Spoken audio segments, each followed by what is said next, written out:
قبل ما نتكلم عن أدوية وقبل ما نلوم العلف وقبل ما نقول الكتكوت ضعيف، لازم نسأل سؤال واحد بس: هل التحضيم بدأ صح؟ لأن الحقيقة اللي لازم تبقى واضحة، 80% من مشاكل الدورة أصلها أول 7 أيام، وأول 7 أيام دول بيتحكم فيهم 3 عناصر مهمة ويمكن كلنا عارفينهم: حرارة، رطوبة، وتهوية. كل الكلام ده ما بيكونش بالإحساس ومش بالخبرة القديمة، لكن بأرقام واضحة، ولو رقم واحد بس اتلخبط الكتكوت كله بيتلخبط. معاكم مهندس محمد الصاوي، ودي قناة كتكوت أكاديمي.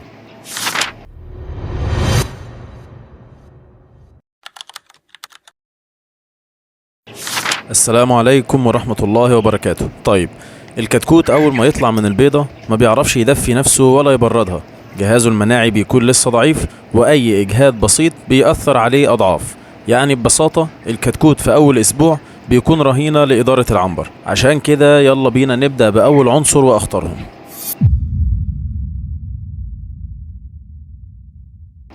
خلينا كده نتكلم باستفاضة وبشيء من التفصيل شوية عن الحرارة. هكلمك دلوقتي عن الحرارة المطلوبة بالأرقام من أول يوم في العنبر. أول يوم عايزك تظبط حرارة الفرشة عند رجل الكتكوت تكون من 33 ل 34 درجة مئوية، وحرارة الجو تكون من 31 ل 32 درجة. الكلام ده ممكن نفهم منه إن حرارة الفرشة أهم من حرارة الجو، وده طبيعي وصح، لأن الكتكوت عايش على الأرض مش في الهواء. طيب ليه الرقم ده بالذات؟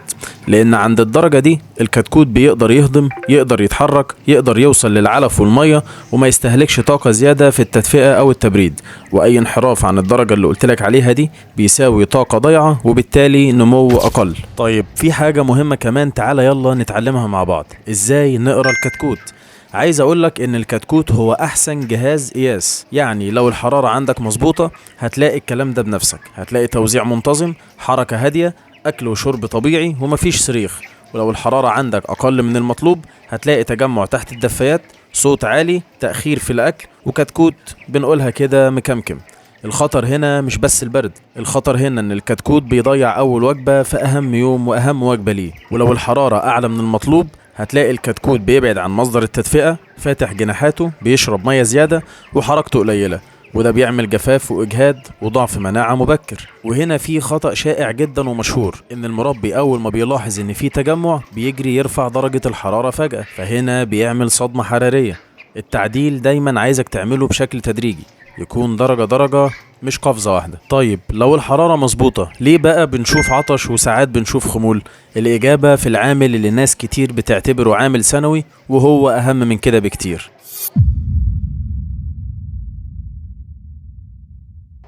وهنا هنتكلم عن تاني عنصر من ال3 عناصر اللي قلنا عليهم. العنصر ده هو الرطوبة. الرطوبة أنا بسميها العدو الصامت، وزي ما بدأنا حلقتنا بالأرقام هنكمل برضو في الرطوبة بالأرقام. فعايز أقولك إن الرطوبة المثالية بالأرقام في الأسبوع الأول بتكون من 65 ل 70%، وفي الأسبوع الثاني للأسبوع الثالث بتكون من 60 ل 65%، ومن الأسبوع الثالث لنهاية الدورة من 55 ل 60%. وخد بالك إن الرطوبة مش بس رقم، الرطوبة دي بتتحكم في تنفس الكتكوت. طيب ليه الرطوبة مهمة؟ الرطوبة مهمة لأن الهواء الجاف بينشف الأغشية التنفسية، والهواء الرطب بزيادة بيخنق العنبر، والاتنين خطر. علشان كده لو الرطوبة قلت عن المطلوب بيحصل الحاجات اللي هقولك عليها دلوقتي: بيحصل عطش شديد، استهلاك للمية عالي، قلة العلف، وتحصين بيكون أضعف. وغالبا هنا المربي بيكون مستغرب ان الحرارة مظبوطة والأعراض دي كلها ظهر. ولو الرطوبة أعلى من المطلوب هتلاقي فرشة مبلولة، أمونيا زيادة، التهابات في الصدر، ومشاكل في الأرجل، وده بيبان متأخر لكن سببه مبكر. وكمثال عملي هنا هنقول لو الحرارة 32 درجة والرطوبة 75، النتيجة هنا مش كويسة، النتيجة هنا هتكون كتكوت مكبوت حتى لو الرقم الحراري صح. طيب لو الحرارة مظبوطة والرطوبة مظبوطة، لو كده يبقى فاضل العنصر اللي ممكن ينجح الدورة أو يقتلها بهدوء. لو وصلت لحد هنا واستفدت من اللي فات فما تنساش تدوس لايك واشتراك علشان تستفيد من الحلقات الجاية بإذن الله.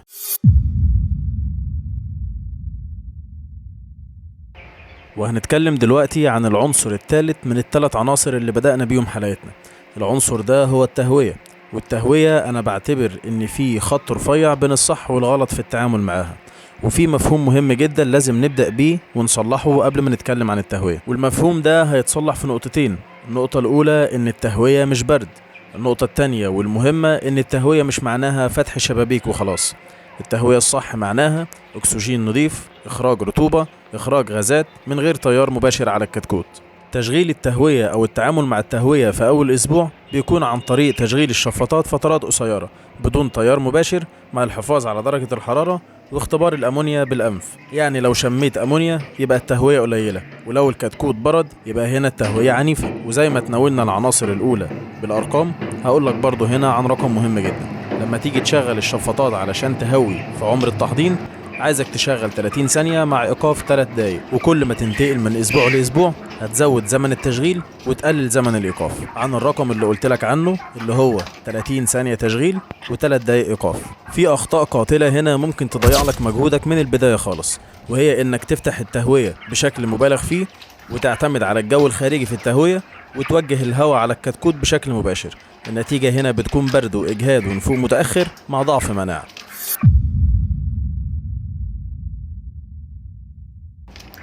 بعد ما كلمتك عن ال3 عناصر المهمين اللي قلتلك عليهم وبالأرقام، عايزك تعرف ان العلاقة بين ال3، الحرارة والرطوبة والتهوية، هي دايرة مغلقة، واي خلل في واحدة منهم بيبوظ الاتنين التانيين، وكل واحدة فيهم لو ظبطتها هتديلك المعادلة اللي انت محتاجها.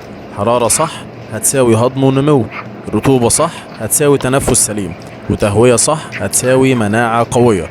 واي دواء بعد تحضين غلط هو مجرد محاولة انقاذ. التحضين ده مش مرحلة وخلاص، التحضين هو اساس الدورة، واللي يبدأ صح يكسب بسهولة، واللي يستهين يدفع بعدين اضعاف. وهنا كانت نهاية حلقتنا النهاردة. قولولي عايزين نتكلم ايه في الحلقة الجاية، واخيرا يهمني اعرف رأيك في الكومنتات. ولو عندك اي استفسار او سؤال عن اي شيء يخص التربية اكتبه في التعليقات وانا بشوفها كلها وبرد عليها. وما تنساش اللايك والاشتراك علشان نكمل رحلتنا سوا، واستنونا الحلقات الجاية بإذن الله من كتكوت أكاديمي.